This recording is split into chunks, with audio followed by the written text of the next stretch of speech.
E aí pessoal, tudo bem? Então, estou fazendo esse vídeo aqui basicamente para contar para vocês que eu fui promovido. Não, mentira, não é isso não. Eu quero contar para vocês o que eu aprendi nos primeiros 30 dias desse meu novo cargo aqui de gestão. E por mais que sejam só 30 dias, eu acho que eu já consegui aprender várias coisas ali, porque a minha mudança ela foi uma transição muito seca, assim, né? Não era algo que eu estava necessariamente esperando, eu estava desejoso, assim, mas não era algo que eu estava esperando. Então essa mudança brusca me ajudou a pegar muita coisa no tranco ali, absorver, e eu queria vir aqui hoje para compartilhar com vocês. Então, para quem não sabe, eu trabalho dentro de uma empresa, né? Tenho ali algumas coisas, alguns negócios que eu trabalho separado relacionados à inovação, mas eu também trabalho dentro de uma empresa no setor de pesquisa e desenvolvimento. E dentro desse setor de pesquisa e desenvolvimento, eu entrei inicialmente como alguém bem técnico, assim, trabalhando ali com firmware, programação, né? Toda essa questão ali de desenvolvimento de produtos novos. E com o tempo eu fui migrando um pouco para essa questão de gestão de projetos, ajudando em vários projetos a fazer a gestão. Só que, eventualmente ali, do nada, o meu chefe ele conseguiu uma nova oportunidade e falou assim, cara, em 2 semanas, 3 semanas eu tô saindo e a gente precisa de alguém para me substituir, eu pensei em você. Então foi uma coisa meio que não estava necessariamente esperando, né? Não estava nos meus planos mudar de cargo, mas aconteceu. E aí eu acho que às vezes a sorte é isso, né? Você tá ali no lugar certo, na hora certa e meio que preparado para isso. Então, graças a Deus está indo bem, assim, mas era algo que foi meio seco, assim, não foi aquela transição de carreira esperada que você tá, né, galgando passo a passo, pegando todos os requisitos para você chegar lá, né? Foi um negócio meio que, cara, não tem ninguém, vai tu mesmo e bora, né? Tem que aprender. Então, esse é meu histórico.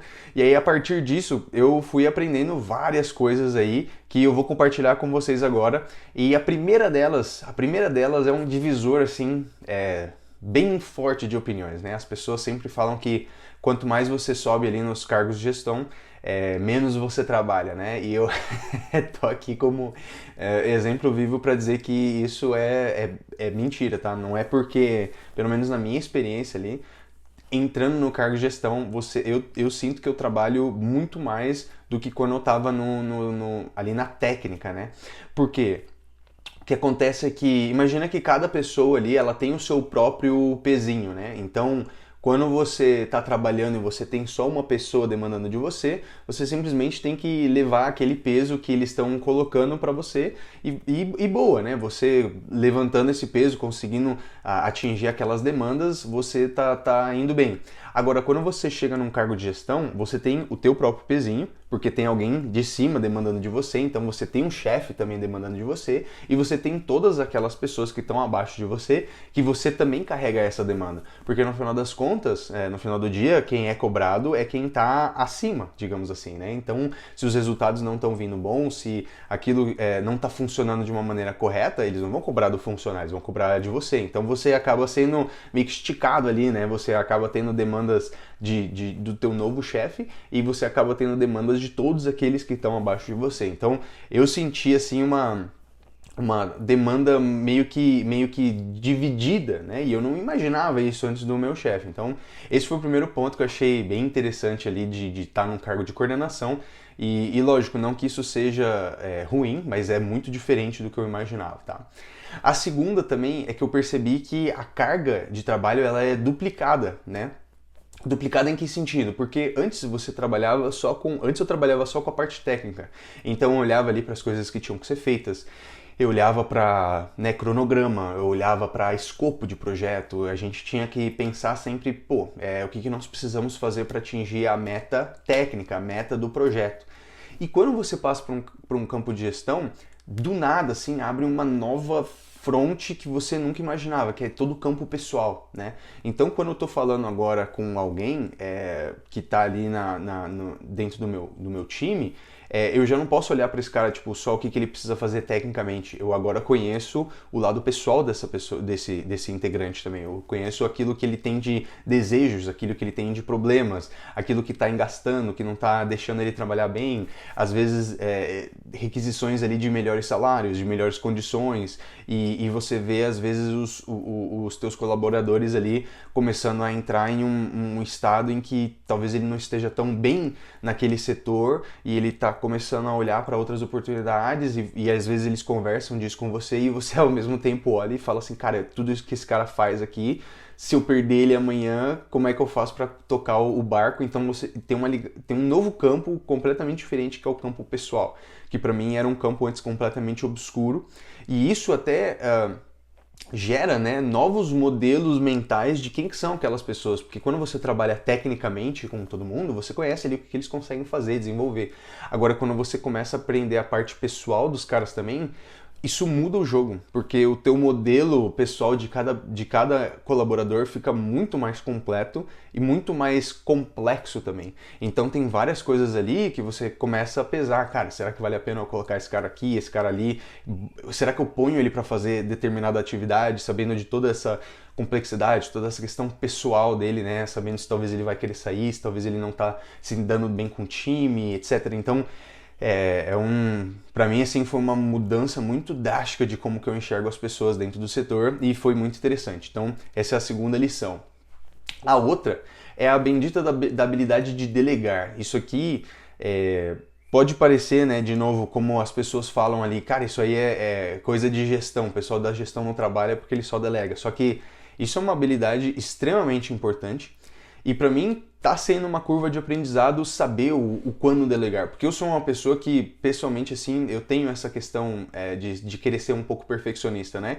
E às vezes eu tenho um pouco dessa arrogância bem interna de pensar assim que, cara, só quando eu faço fica bom, né? E isso é uma coisa que eu tenho que ir combatendo em mim e começando a abrir mão e deixando os outros fazerem também, para que eles aprendam e para que eu possa fazer as coisas que eu tenho que fazer. Então existem várias vezes ali, sei lá, tem alguns relatórios, alguns e-mails que eu poderia escrever, cara, em 2 toques ali e fazer o negócio funcionar. Só que se eu escrever este e-mail ou aquele relatório ali, primeiro que eu não vou estar dando oportunidade para alguém fazer. E segundo, que todos os outros e-mails, todas as outras demandas, todos os outros projetos ali, burocracias que precisam ser feitas, não tem ninguém para fazer isso. Então eu preciso delegar isso para os outros, né? Isso, inclusive, é uma maneira de você blindar o teu time das tuas demandas. Quando você começa a delegar algumas coisas para o time, você blinda eles de outras coisas, de outros problemas que poderiam surgir se você abraçasse tudo. Então, essa habilidade de delegar, ela realmente, para mim, é uma habilidade nova que eu tô tentando desenvolver aí, né?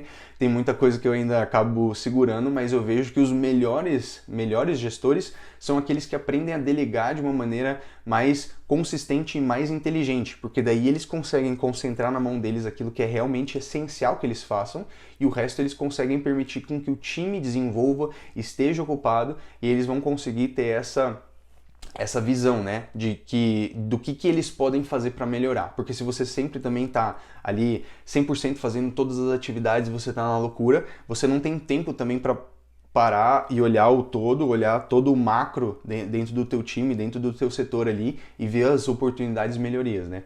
Então isso para mim é o trabalho principal ali do gestor, e se você tá sempre na loucura ali, na frenesia, você não tem tempo para fazer isso. Então delegar é uma habilidade, sim, é uma habilidade necessária da gestão, eu tenho percebido, tá? E aqui nesse meio eu queria colocar um ponto bônus aqui, né? Então eu tinha falado que iam ser 5 pontos que eu ia ensinar, eu vou ensinar um 6º bônus que eu vou colocar aqui no meio para você, que é justamente, existe um superpoder de você estar sempre na peteca, né? Você nunca deixar a peteca cair e você sempre tá com todas as pequenas demandas, os pequenos e-mails que te mandam, você sempre lembrar. E cara, isso é uma habilidade que ela vem associada com a tecnologia e eu vou mostrar para vocês agora. Cara, isso aqui é uma dica de milhões de reais, deve valer uns 15 milhões de reais isso aqui. Se você tá na gestão e você não sabe disso, você vai aprender agora um negócio assim, não tem valor isso. E aí eu já te peço, cara, deixa o teu like, se inscreve aqui, porque isso aqui não te ensina na universidade, tá bom? Então, existe uma ferramenta, pelo menos dentro aqui do Outlook, que ela é simplesmente fantástica, eu vou mostrar para vocês aqui na prática. Quando vocês recebem um e-mail, então eu tive um e-mail aqui que eu recebi, e aí se eu colocar aqui em follow-up e adicionar um lembrete, se eu colocar esse lembrete aqui para ele me lembrar, por exemplo, na segunda-feira, às 9 horas da manhã, este cara, ele vai aparecer para mim algo como este tipo de lembrete aqui. e ele nunca vai me deixar esquecer. Então, associado à tecnologia, eu consigo colocar a minha memória, eu consigo limpar a minha memória e deixar com que o sistema ele me lembre de tudo aquilo que eu não posso esquecer. Essa ferramenta aqui, ela muda o jogo completamente dentro da gestão, porque é uma ferramenta simples, é uma das poucas ferramentas aí que a Microsoft acertou. O pessoal sabe que eu não gosto muito da Microsoft, mas essa é uma ferramenta que a Microsoft acertou muito. Não achei essa ferramenta dentro do Google ali. E, cara, ela ajuda demais, porque o tanto de coisinha, o tanto de demandinha pequena que vem quando você trabalha na gestão, assim, não dá para descrever. E se você for tentar tudo lembrar isso só na memória, ou se você colocar tudo isso em papelzinho, stickerzinho em todo lugar, cara, você não vai lembrar. No final das contas, você vai deixar as coisas passarem, você vai esquecer. E os melhores gestores são aqueles que não deixam a peteca cair. Os melhores gestores são aqueles que conseguem dar a batida certa em todas as coisas que têm que ser feitas, sem deixar com que elas sejam esquecidas. E essa ferramenta aqui, meu irmão, ela muda, assim, drasticamente. Eu não usava isso antes. E se eu tivesse usado isso antes, eu ia ter superpoderes. Agora, como gestão, eu uso ela e, assim, ajuda horrores, tá? Então, cara, dica de ouro aí, tá? Outra coisa que eu aprendi é que os setores que não choram não mamam. Isso é especialmente verdade porque aquele ditado, né? Bebê que não chora não mama, se aplica demais aqui, especialmente para nós que somos da inovação.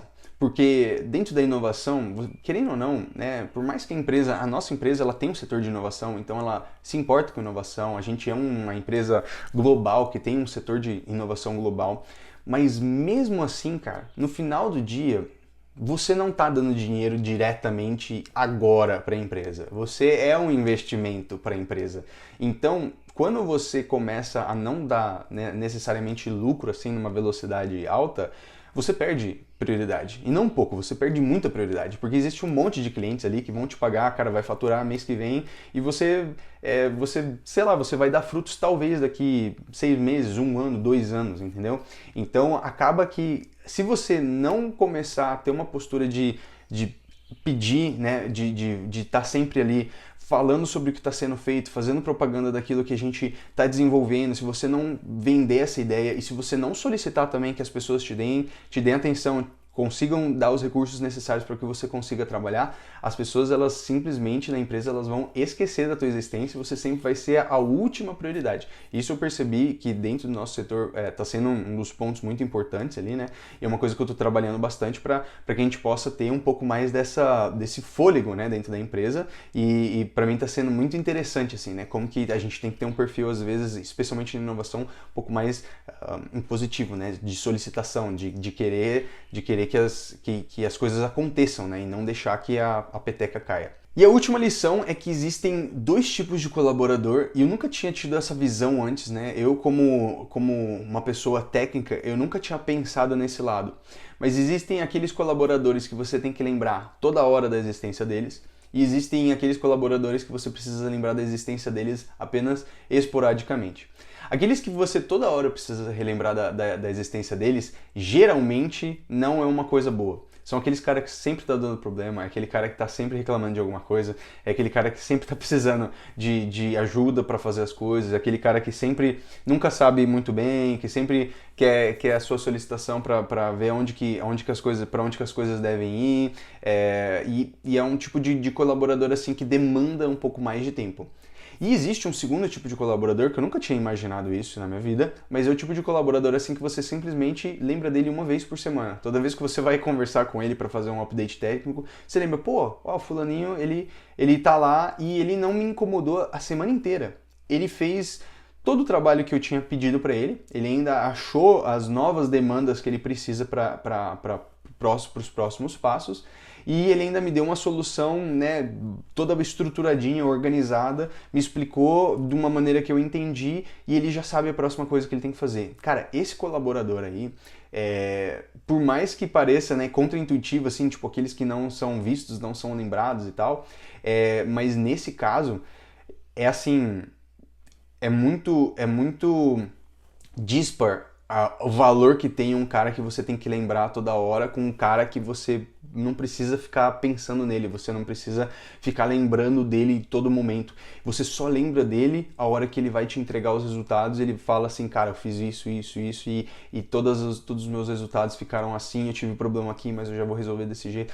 Cara, esse cara aqui, ele tem um valor absurdo, absurdo, e ele é um cara que você não precisa estar pensando nele toda hora. Incrível, né? É paradoxal assim, e eu nunca tinha pensado nisso. E geralmente os caras que menos incomodam, que os caras que menos te consomem ali mentalmente, são os caras que acabam tendo ali as promoções, são os caras que acabam trabalhando, né, em melhores cargos, porque são caras que mostram ter autonomia, sabem andar com os próprios pés, conseguem fazer as coisas por si próprios, têm essa atividade de iniciativa muito alta. Então, é isso aí, são as 5 lições e mais um bônus que eu que eu aprendi nesses meus primeiros dias aí de gestão.